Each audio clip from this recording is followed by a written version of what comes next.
Juan Digadillo looked like a Shriner who had lost his parade. He cruised by my car window on a dusty day west of the Grand Canyon, driving an ancient convertible painted the colors of a dripping ice cream cone. It was a griddle hot morning in July, but a decorated Christmas tree stood tall in his back seat. At the top, a sign read, "Follow me to Dead Chicken Sandwiches." "Hey, buddy," I shouted. "What's with the dead chicken sandwiches?" "Don't you hope all of them are?" Juan yelled back. My cup holder held the only water for miles, but the little man in the clown car sported a yachtsman's cap.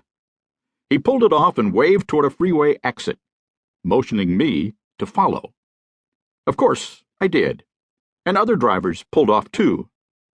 Who could resist a desert Pied Piper blowing a kid's wolf whistle? Juan led us away from Interstate 40 to Seligman, Arizona. He stopped at the Snowcap Drive-In, a sandwich shop where customers are confronted with two front door knobs. I turned the one on the right next to the latch. Nothing happened. I spun the one on the left. The door popped open and swung backwards on hidden hinges, revealing Juan laughing inside. "Would you like ketchup with fries?" he called from behind the counter. "Sure." He grabbed a ketchup bottle and squeezed it at me. "Here you go." Red yarn exploded out of the nozzle and all over me. I scanned the parking lot for Alice and the Queen of Hearts. Clearly, I had landed in Wonderland. "I dreamed all my life of opening this place," Juan told me as I cleaned myself off. "Built it out of scrap lumber collected over many years." The tables were cobbled together at odd angles and brightly colored. They could have been borrowed from the Mad Hatter's Tea Party. "I worked evenings after finishing my job as a laborer on the Santa Fe Railroad," Juan said. Took him nearly quarter of a century. He opened the Snowcap Drive-In with the fates aligned against him. He began business on the same day that Interstate 40 was completed, bypassing Seligman, Arizona. Cars started roaring down the interstate without stopping. Juan's brother Angel ran a barbershop next door. There was no one here. I looked one way, looked the other, stand out on the road. Old Route 66, empty. Juan's father and mother came to Seligman from Mexico, built a pool hall, and raised 9 children. The business flourished, then faded in the 1930s during the Great Depression. The family packed its things and prepared to follow the great flood of people who passed by its door, heading west, looking for work.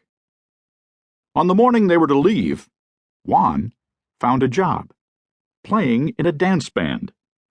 Eventually he got positions for all his brothers in the group.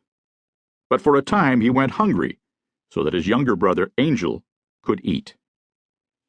"Juan put food on the table and saved the family," Angel said, quietly.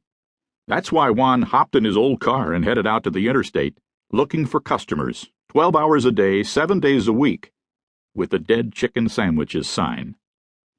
Before Juan died in 2004, a parade of tour buses would follow him to his little sandwich shop in the desert, 64 each week, filled with friends who told friends they must search for the silly man in Seligman. You want ketchup with those fries?